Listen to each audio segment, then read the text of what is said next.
With their sponsorship of episode 209 of the Read to Lead podcast, FreshBooks cloud accounting software is making it easy for you to try them out with absolutely no obligation. Get access to 100% of FreshBooks features for 30 days when you visit freshbooks.com/read to lead and enter Read to Lead in the How Did You Hear About Us section.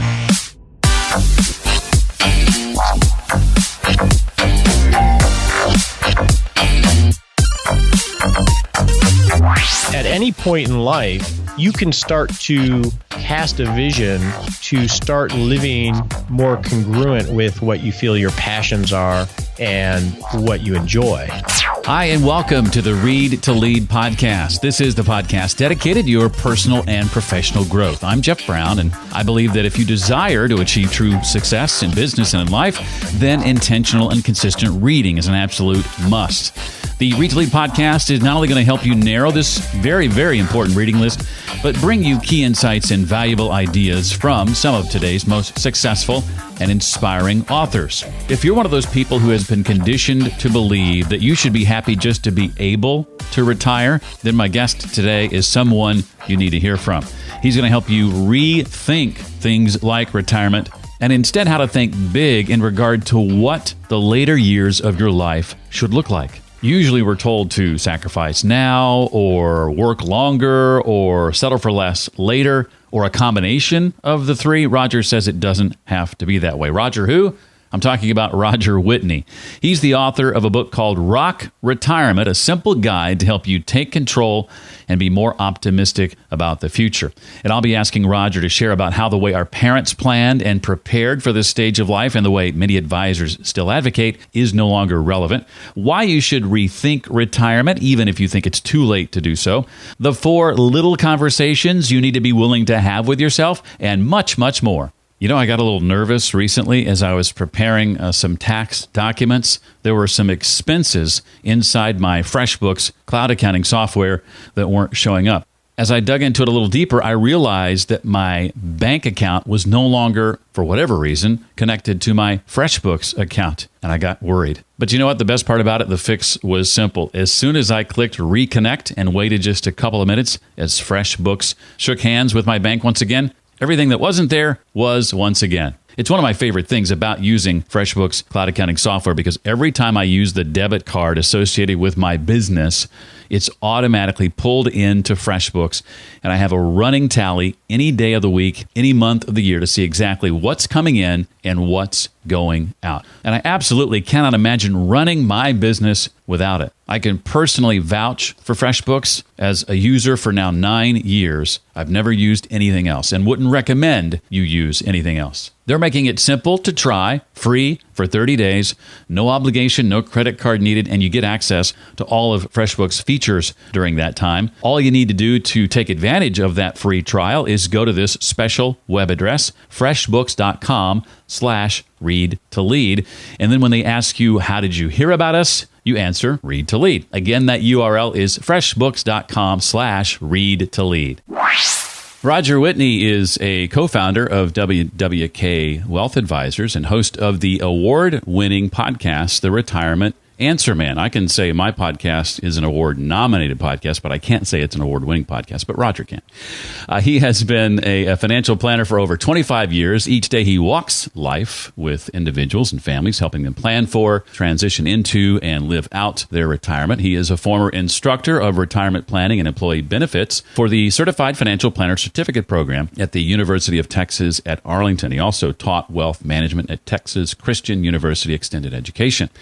His book is called Rock Retirement, a book that for some reason I want to keep calling Rock Your Retirement, but it's just Rock Retirement, a simple guide to help you take control and be more optimistic about the future. Roger, it's long overdue. Welcome officially to Read to Lead. I am excited to be here. Well, I think here at the outset it would be really helpful up front, especially when discussing a book on a topic that is as diverse as retirement can be, to learn about what your book is not designed to do. It's not really kind of one of those typical retirement books, is it? That's a good point, because prior to writing it, I bought almost every retirement book I could find.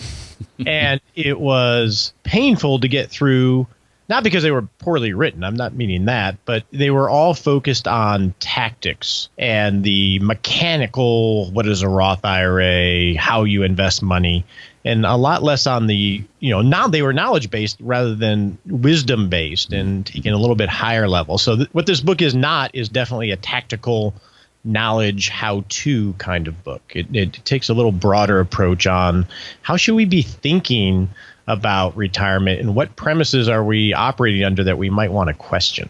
What was the process like for you writing this book, like from the time you conceptualized it to the time you published it? Painful, because I'm not naturally a writer. I am a podcaster and I like to speak. I'm much more, I think, more creatively that way. So the process of writing was really painful. And I finally actually had to hire a coach / co-writer to sort of guide me through it, because I had all the material, but the actual sitting down and writing the words and make sure that it flowed and got the message across was painful. So it was about a 4-year experience for me. When I sit down to write my book, which I plan to do this year, I'm looking forward to the exact same kind of experience you just described. You're looking forward to that. I don't know why. By the time it went to the publisher, I was sick of the book, and I'm just now falling back in love with it because it's finally out. Well, we've seen a lot of change in a lot of different industries. Talk a bit about why you believe that the way our parents planned and prepared for this stage of their lives, and the way many advisors still advocate, is no longer the best way to go about the process of retirement planning. This is a really important question that I think we don't address enough. I mean, I always say I'm a classically trained financial planner. I taught the best practice in the industry, and it is basically a huge net present value calculation. Identify what you think you're going to need in the future, way off, look at what you have, make some assumptions, and then say how much you're going to need to save, and figure out where that savings gap is, and that's how you come up with solutions. And that premise, or that process, worked for our parents and our grandparents because they had some things that we don't have. They had pensions for the most part. They lived a much shorter period of time in retirement. So they didn't have to deal as much with inflation and taxes and market uncertainty and everything else. And then another very important factor is in previous generations, they looked at retirement as that chance to finally sit on the park bench of life because they were worn out from more physical work. So retirement 1.0 was, okay, I'm worn out. Let's just make the money last until we pass, which was usually a 10 to 15-year time frame. So this net present value calculation of only saving and investing as the paradigm worked for them. But here's the problem, and I've found this over the years, is one of the big reasons we have a quote-unquote retirement crisis is most of us don't have pensions. And even if we have pensions, we're living a lot longer than any other generation in history in quote-unquote retirement. So if you take a 60-year-old today, statistically, they have a 50-50 chance of living past 90. So now we're not talking about a 10-year time horizon. We're talking about a 30-plus year time horizon, which really screws up the math.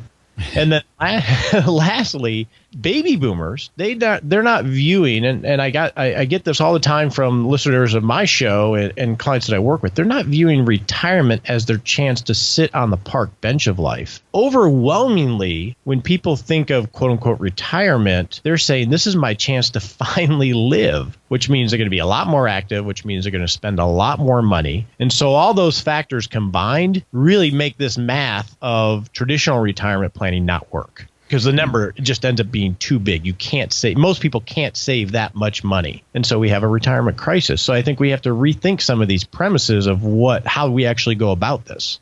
Well, speaking of rethinking that, what would you say to somebody who says, it's too late, Roger, for me to do that? It feels that way, but I think a lot of us don't realize how much time we have left and how much energy we have to pursue things. So what ends up happening, in my view, is a lot of us end up falling into careers by chance.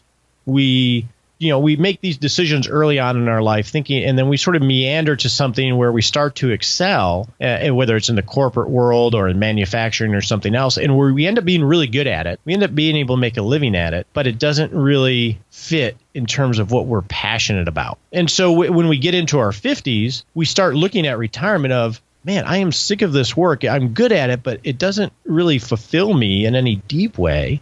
And then we start striving to retirement to remove the pain of whatever career that we're in, whether it's the corporate meetings or the travel or the constantly changing expectations. And we end up feeling like, man, there's nothing left here. I need to save enough money just to get this pain away from me. And that may be valid in a lot of ways. But at some point, we have to turn our vision the other direction and think of, what am I running towards? I think we don't spend enough time thinking about what we're running towards in an aspirational way. We're just looking at getting away from this pain of this career treadmill that we're on. At any point in life, if you turn your vision the other direction, you can start to cast a vision to start living more congruent with what you feel your passions are and what you enjoy.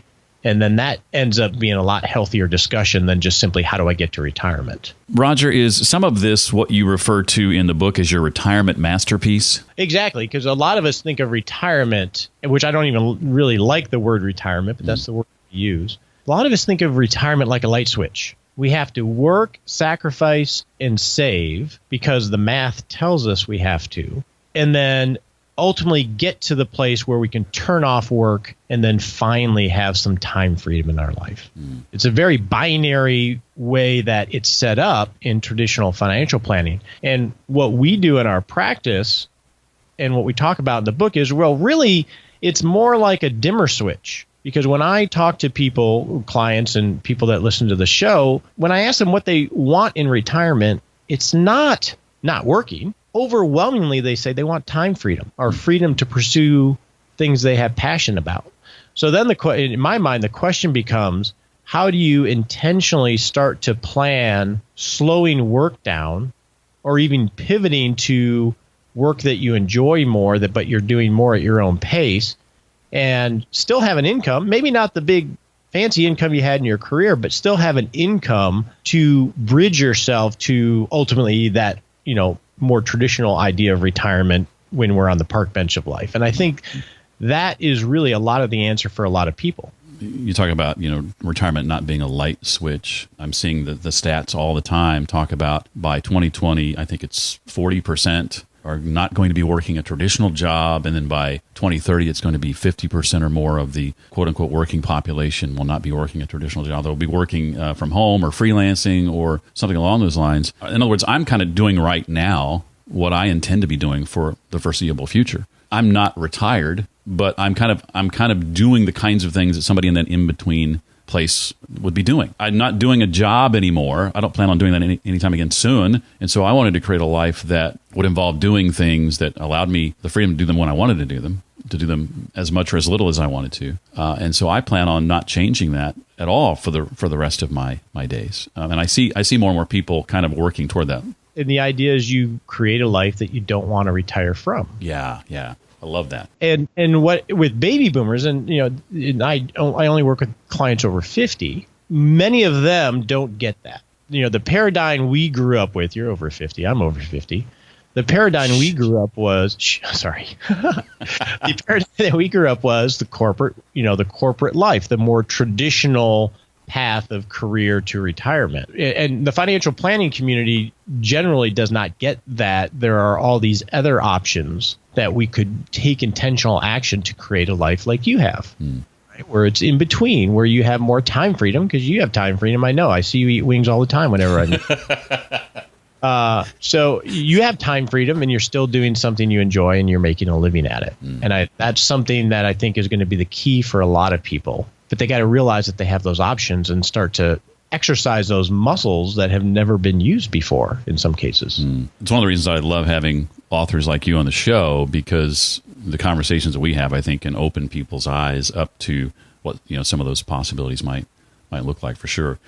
I don't know that I've heard or read too many financial advisors say something along the lines of "Don't be reasonable" when it comes to retirement planning, which I believe is a direct quote from Roger's book. What do you mean, Roger, when you suggest we scoff at "quote unquote" reasonable?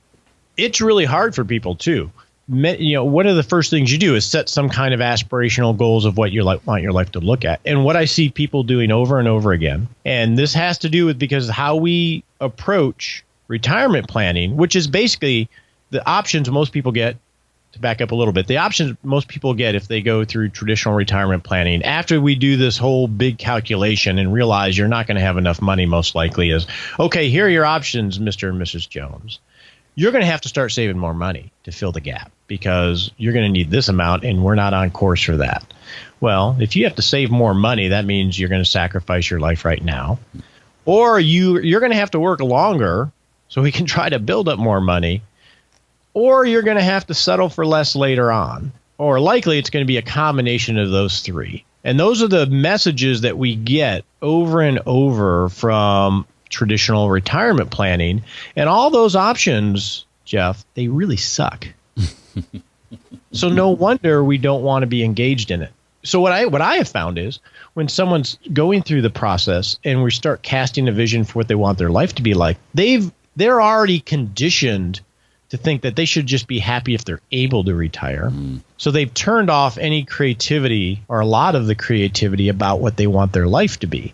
So I'm like, that makes no sense to me at all from a process standpoint, is we should start off thinking big of what our life should look like. And in fact, let's think so big that it's almost guaranteed not to work. But at least we've cast the vision, and then we can get to what's possible and what the trade-offs are later on in the process. And so I argue, why would you start thinking reasonable? Start thinking what you want if you could have it all so you can get it out there and on the table. And then we work through what you're willing to do to try to achieve the things that you care about most. And I find most people don't do that. They come in already sacrificing their life. Well, toward the end of the book, Roger includes 4 little conversations you need to be willing to have with yourself on a regular basis. Right? Roger, what does that conversation process look like? So can I give you an example first? Oh, sure.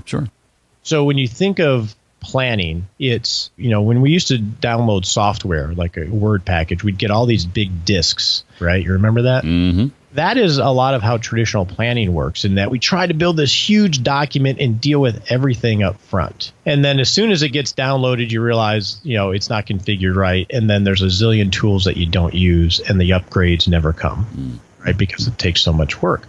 Well, nowadays, when you have software, what do you have? You have updates on your phone every other day. That's because what happened with software development is they went from what was called, I think it was waterfall, to something called agile, meaning that you focus on prioritization and collaboration and you make lots of little changes along the way rather than trying to figure it all out.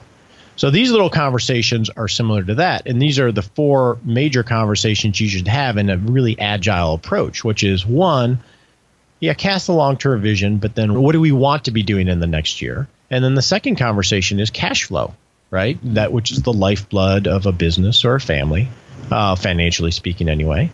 And what income sources do we have? And then what is our spending and what are the risks and opportunities that we can take action on today to improve? And then the third conversation is that dashboard of our life, which is our net worth statement. And you go through the same process. Where do we put our excess cash flow to work towards the vision that we cast, and where are the risks and opportunities? And then lastly, it's, okay, what risks do we have out there and how do we mitigate them? And you just keep going through a cycle of iterating so you can meander to work towards the best life that you want rather than thinking you have to figure it all out at once, which is impossible. Well, I've enjoyed this immensely, Roger. I have a couple of questions that I want to ask you that aren't directly related to the book. But before I do that, I want to give you a chance to share with us anything else from the book you want to make sure we walk away with. I think the most important thing is that it's going to challenge a lot of the premises that you may be thinking about how to plan for that second half of life. And that's the purpose of it, because you have a lot more control if you do, because it ends up not just being about saving and investing. It becomes about the power of process and intentionality, which puts a lot of control back in your hands. I like disruption. Netflix is disrupting the TV and movie industry. Podcasting is disrupting radio. Rock Retirement, the book, is disrupting the financial industry, and I love it. Well, think, Roger, about the books that you have read over the years. You know that this is a question I ask virtually every guest on the show. What would you say are 2 or 3 titles that right away come to your mind as having had the biggest impact on you? This is a really hard one. I had to think about this one. Linchpin, for sure, by Seth Godin, mainly because it talks about being an artist and embracing being the best version of yourself and serving. QBQ, Question Behind the Question, which focuses on personal responsibility. And then a recent book, Your Best Year Ever by Michael Hyatt, because it focuses on zooming back to that intentionality, because that's a lot of what this agile process is about. And I would add to that, you mentioned Michael Hyatt, is when it comes to intentionality, I would also recommend his book, Living Forward, that he co-wrote with Daniel Harkavy. It just is all about being intentional with how the rest of your life is going to go rather than just reacting to what comes. Well, I know you do a fair amount of public speaking. That is a skill that I think every leader needs to have. And so one of the questions I like to ask virtually every guest is to share your tips, your favorite sort of techniques for delivering an impactful and what you hope to be a memorable public talk. I think it's, one, people relate to stories. People relate to people. And what we tend to do, a lot of us tend to do when we're talking, is because we're inside ourselves, is we tend to talk at people rather than with people. And I think the more you can connect stories and connect directly with the audience and talk with them rather than at them, I think that leads to change. And I think sometimes we forget to do that because we're so caught up in, being on stage. And it's a skill, and you just cultivate it. And it's just like with you on the podcast, Jeff. We don't talk at people, we talk with people. Excellent. I love that. I hear a lot about story. A lot of guests, when I ask that question, put an emphasis on story. And one of the things I have not done a good job of, in fact, a terrible job of in the last few years, is how I begin a talk. It's, hey, thanks for having me, and, all this, nonsense. And those speakers that take the stage and the first words out of their mouth is the beginnings of a story. They don't say, hello, how are you? Nice to be, none of that garbage. To me, that is so compelling. They draw you in right from the get-go. Well, Roger, finally, what's coming up next for you? What are you working on now that you can share and or are excited about? Oh, there's so much. Right now, our team is working on fleshing out what I call a retirement standard of care.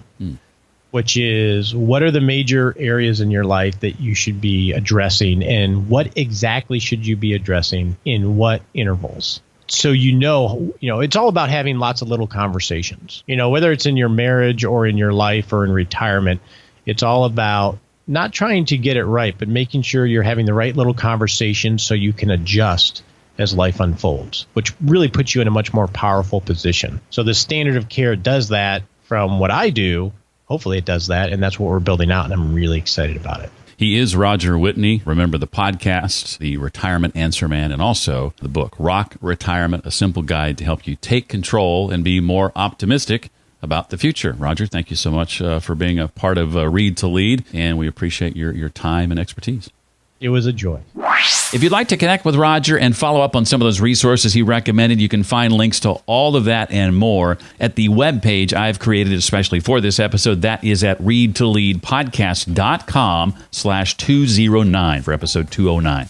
If you could spare 2 or 3 minutes for a rating and review in iTunes, we certainly would appreciate that. readtoleadpodcast.com/iTunes is where you can do that. Thanks to Seth in Oregon, who calls the podcast highly engaging and gives it 5 stars. I also noticed that for the first time in the podcast's existence, that's almost 5 years, we have received our first ever 1-star review. Now, the person just left the star rating. They didn't write anything to go along with it, so I don't know the reason for the 1 star. But if you'd like to give us a nicer rating and counteract that 1 star, you can do that at readtoleadpodcast.com/iTunes. And finally, thanks to our sponsor, FreshBooks Cloud Accounting Software. Their free 30-day trial is available to you right now when you go to freshbooks.com/readtolead and enter Read to Lead in the How Did You Hear About Us section. Well, that does it for this week. I look forward to seeing you next time. Until then, remember, leaders read and readers lead.